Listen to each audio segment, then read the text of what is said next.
Assalamualaikum warahmatullahi wabarakatuh. Alhamdulillahirabbil alamin nasta'inu ala murdi watin. Salatu wassalamu ala sayyidil mursalin sayyidina Muhammadin wa ala alihi washabihi ajmain. Abad. Pemirsa Nano TV, kita berjumpa lagi dalam kajian serat Waitotomo, anggitan atau tulisan Kanjeng Gusti Pangeran Adipati Arya Mangkunegara kaping sekawan. Kesempatan kali ini kami ingin membacakan pupuh tembang pucung yang ada dalam serat Waitotomo ini. Bismillahirrahmanirrahim. Ngilmu iku kelakone kanthi laku, lekase lawan kas, tegese kas nyantosani, setya budya pangekase dur angkara. Andarane niku ilmu iku bisa dilaksanakake kanthi tumindak nyata, diwiwit kanthi niat, tegese niat menehi daya kekuatan, tansah ngugemi akalan budi daya bisa meper angkara. Ini podo yang pertama. Ilmu itu bisa dilaksanakan dengan tindakan yang nyata, diawali dengan niat, yang artinya niat memberikan kekuatan untuk bisa melaksanakannya, selalu berpegang pada akal dan budi dan pada pikiran manusia yang baik untuk mampu menekan hawa nafsu. Ini di podo yang pertama. Di podo pertama ini atau bait pertama ini gotrone 4. Nanti di bait yang kedua hampir rata-rata di Waitotomo ini 4 nggih, hampir rata-rata. Podo ingkang nomor kali. Angkara gungning anggo anggung gumulung kegolongan ira triluka lekri kongsi yen den umbar ambabar dadi rubeda.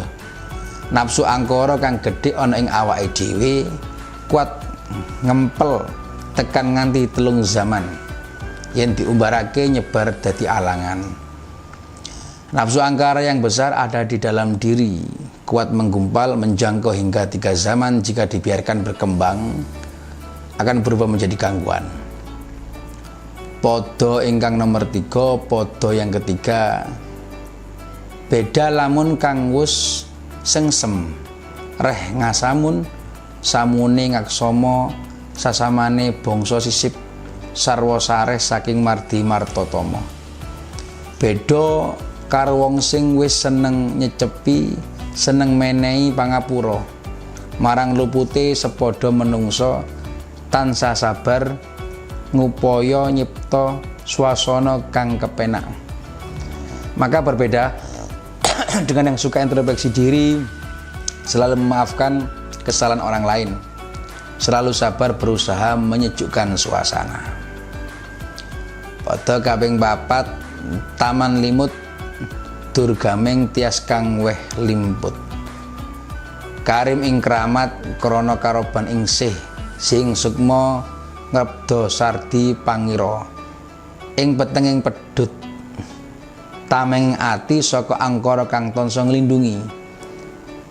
Seneng welas ase amarga kerem ing samudra katresnanan. Katresnan tansaya gedhe kaya gunung. Dalam kegelapan angkara dalam hati yang menghalangi, larut dalam kesakralan hidup karena tenggelam dalam samudra kasih sayang sukma tumbuh berkembang sebesar gunung. Podo kelima, yeku patut tulat tinurut.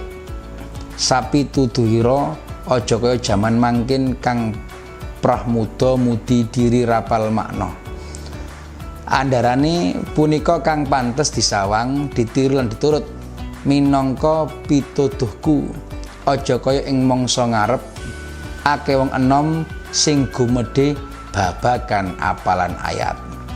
Itulah yang pantas dilihat, ditiru dan diikuti sebagai nasihat dariku. Jangan seperti zaman nanti, banyak anak muda yang menyombongkan diri dengan hafalan ayat. Ini podo yang kelima di tembang pucung serat Waitotomo. Podo yang keenam, durung becus kesusu selak besus. Amaknani rapal kaya Said weton Mesir, pendak angendak gunaning jalma. Ora bisa nindakake wis keminter. Andarane ngaten nerangake ayat kaya Said ing Mesir. Saben wektu ngremehake kawruh wong liya. Belum mumpuni sudah berlagak pintar menerangkan ayat seperti Said dari Mesir, setiap saat meremehkan kemampuan orang lain. Kang kadyaku kalebu wong aku akale alangka, elek jawane den moy paksa langka nganggo mat kawruh ing Mekah. Wong kasebut andarane niku kelebu wong sing ngaku-ngaku akale cetek, kaendan ilmu Jawa ditolak, nanging meksa nyedhaki ilmu ing Mekah. Yang seperti itu termasuk orang mengaku-ngaku kemampuan akalnya dangkal, keindahan ilmu Jawa malah ditolak, sebaliknya memaksa diri mengejar ilmu di Mekah. Di Tembang Pucung ini ada 15 podo dan ini kita sudah masuk sampai ke podo yang ke-7.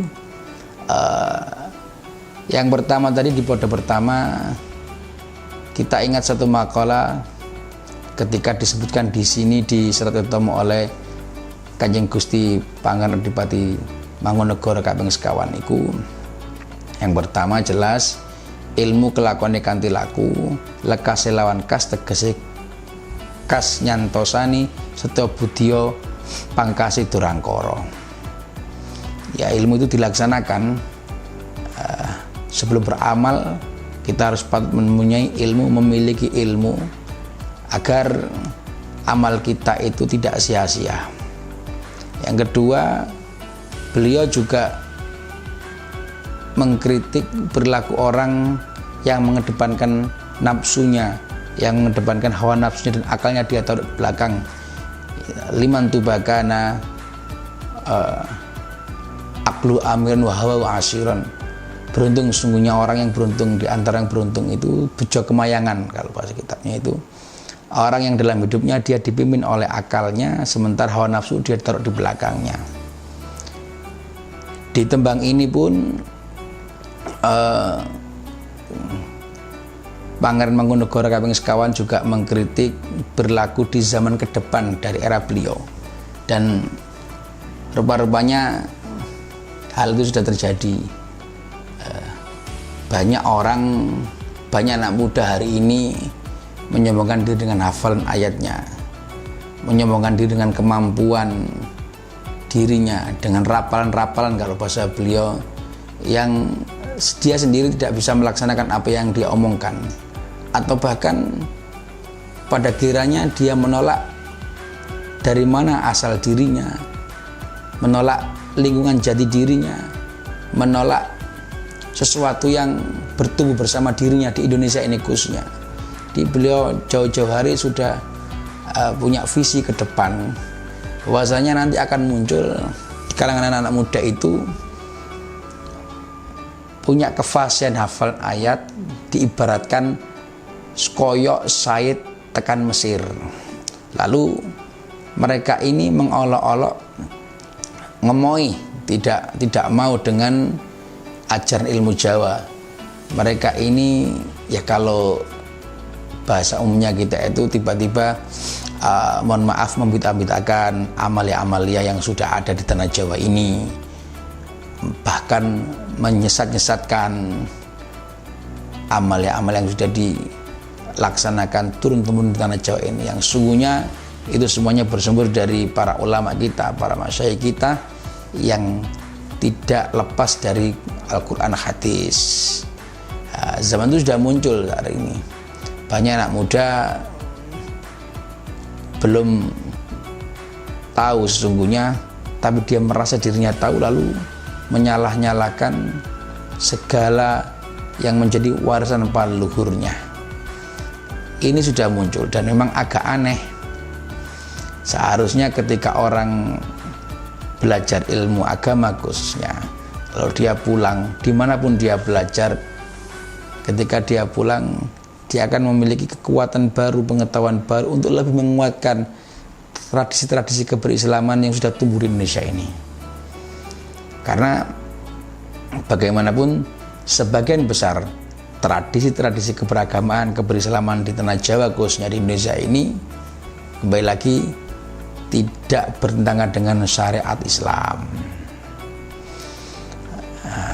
Kanjeng Gusti Pangeran Adipati Arya Mangkunegara IV sudah mengkritik jauh-jauh hari bahwasanya zaman semacam ini akan hadir, dan kita pada tahu sekarang ini pun masih ada. Durung becus kesusu selak besus amaknani rapal kayak Said Weton Mesir yang saya bilang tadi. Belum mumpuni sudah berlagak pintar, bahkan tidak sedikit, mohon maaf, mereka ini mengajak debat para kiai-kiai, para guru, para ustadz yang menghidupi tradisi-tradisi keberagaman yang ada di tanah Jawa ini. Itu banyak sekali, bisa kita lihat di media sosial tuh. Ya tahu sendirilah, jauh api dari panggang, kira-kira itu. Mereka tidak tahu apa yang mereka kritik, mereka tidak tahu cara mengkritiknya, dan mereka tidak paham kajian keagamaan tentang apa yang mereka kritikan kepada tradisi-tradisi keberagaman yang ada di Jawa ini.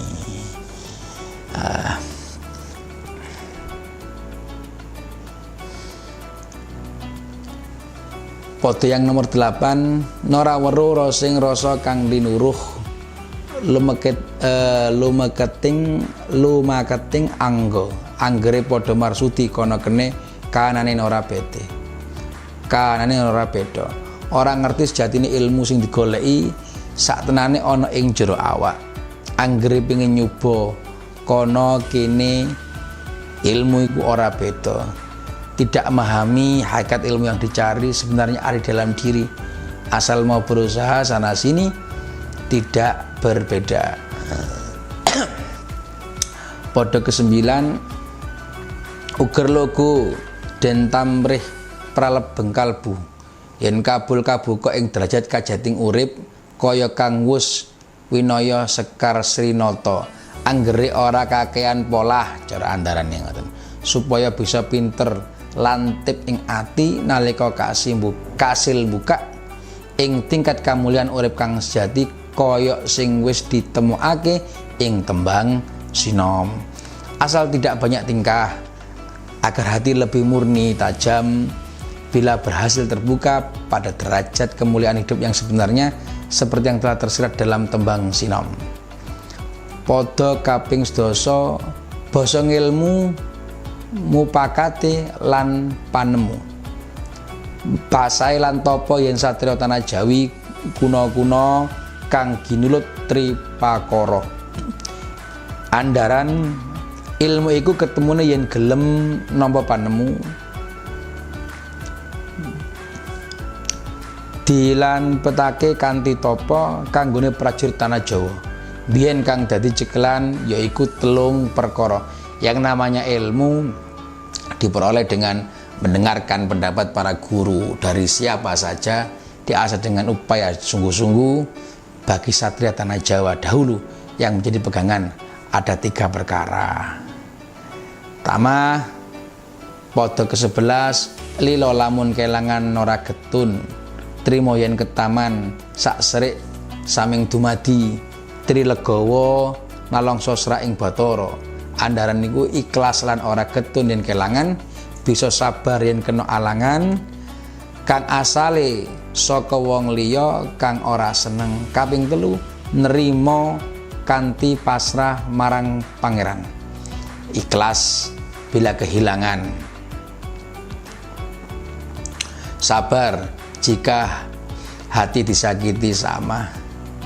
3, lapang dada sambil berserah diri kepada Tuhan. Foto yang ke-12, Bathara Gung inguger grananing jejantung, janek yang wiseso sono pasenetan suci nora kaya simuda mudar angkara. Andarane pangeran Maha Agung mapan ing saben ambekan tansah nyawiji karo kang maha kuwasa, mapan ing panggonan suci ora kaya kang enom nyebarke nafsu angkara. Menempatkan Tuhan Maha Agung dalam setiap helaan nafas, menyatu dengan yang Maha Kuasa berada di tempat yang suci, tidak seperti yang mudah mengumbar nafsu angkara. Pada kaping 13 norak uwus karmi anguwus-uwus wose tan ono mung janjine muring-muring kaya buta buteng betah anganiaya. Andarane niku ora ana enteke, senengane ngujar-ujari tanpa ana isine. Penggaweane murka kaya raksasa bodho, gampang murka lan nganiaya liyane. Nggih niku sifat-sifat sing elek niku, sing angkara murka. Indonesia tidak henti-hentinya gemar mencaci maki niku tanpa adanya isi. Kerjanya marah-marah seperti raksasa bodoh, mudah marah dan menganiaya seksama.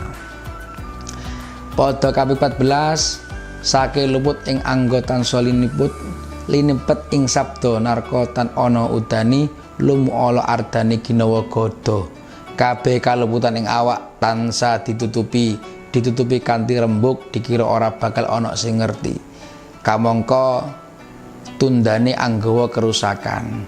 Semua kesalahan dalam diri selalu ditutupi dengan kata-kata, mengira tak akan ada yang tahu, padahal tabiat buruknya akhirnya membawa kehancuran. Pada gangsal welas kang akhir durung punjul ing kawruh kaselak jujul, kaseselan hawa cupet kapepetan pamrih, tangine dia anggambuh mring yang wisesa. Durung wasani ilmu selak keminter, keseselan nafsu cupet sempit pikir amarga katutup pamrih, ora bakal bisa cedak marang Kang Maha Kuwasa.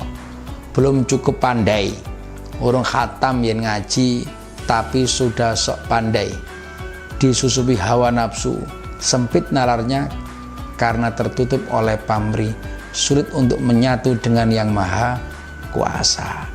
Ini isi dari ujung di Serat Udatomo anggitanipun Kanjeng Pangeran Adipati Arya Mangkunegara kaping sekawan. Ada beberapa catatan yang perlu kita garis bawahi. Yang pertama, dulu memang sudah terjadi zaman bagaimana, mohon maaf, orang merasa dirinya pinter, orang merasa dirinya pandai, padahal dia tidak pinter dan tidak pandai. Orang merasa dirinya paling islami, orang merasa dirinya paling faham agama dan paling resik. Sementara Quran juga mengingatkan, fala tuzakku anfusakum huwa a'lamu biman ittaqah. Hari ini hal semacam itu juga pun masih ada. Mungkin di kedepan hari juga terus masih ada. Ya, bagian dari ramen-ramen zaman. Tapi paling tidak Kanjeng Gusti Mangkunegara kaping sekawan mengingatkan betul bahwasanya orang yang dalam hidupnya dipimpin oleh hawa nafsu, dia akan mengalami kehancuran. Sebaliknya ketika orang dalam hidupnya dipimpin oleh akalnya, dia akan mendapatkan keberuntungan. Orang yang mendapatkan keberuntungan dalam hidupnya, selain dia dipimpin oleh akalnya dalam hidupnya, dia mendapatkan seorang guru, mendapatkan seorang pembimbing yang mampu menata pikirannya, menata hatinya, menata lakunya untuk menjadi baik dan selalu lebih baik setiap harinya. Ini yang bisa kita garis bawahi